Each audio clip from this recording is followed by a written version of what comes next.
Thanks for joining us tonight. I'm Dan SHAFFER. William Darby's sentencing comes after 3 years of legal battles and ultimately a conviction earlier this year for killing Jeffrey Parker in 2018.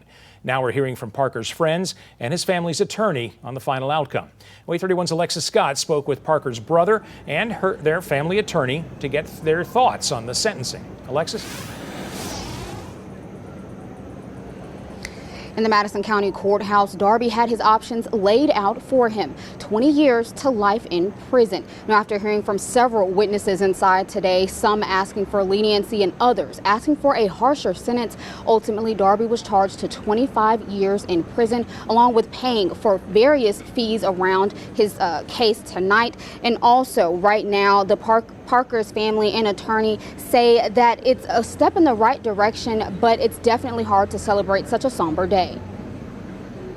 It's a strong message that we want to send in other instances and cases that, you're not going to just get off because you're an officer. Martin Weinberg is the Parker family's attorney, and he told me Friday's sentencing should have come a long time ago. In 2018, officers were called to the scene of a home where Jeffrey Parker, who family says was experiencing a mental health crisis. He had a gun and wanted to harm himself. Now, 2 other officers on scene were calming him down when Darby arrived, stepped in, and shot him. He must have been sitting there going, okay, things are good, okay, I'm good.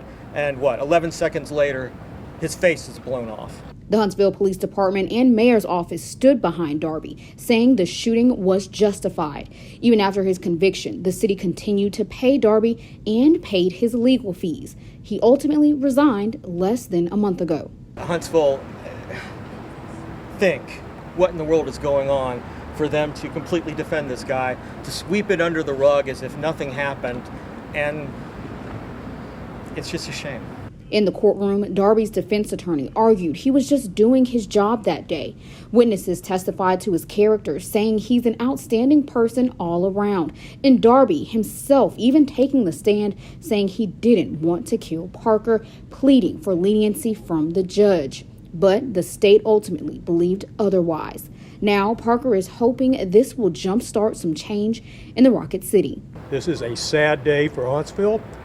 And I sincerely hope that this wonderful city that I grew up in most of my life takes appropriate action. Thank you.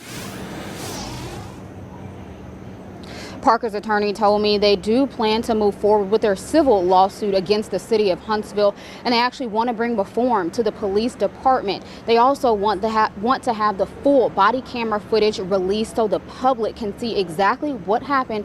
But for now, Darby is being held without bond. Reporting live in Huntsville, Alexis Scott, WAAY 31 News. Thanks, Alexis. Darby's defense team told us they do plan to appeal his conviction as soon as possible.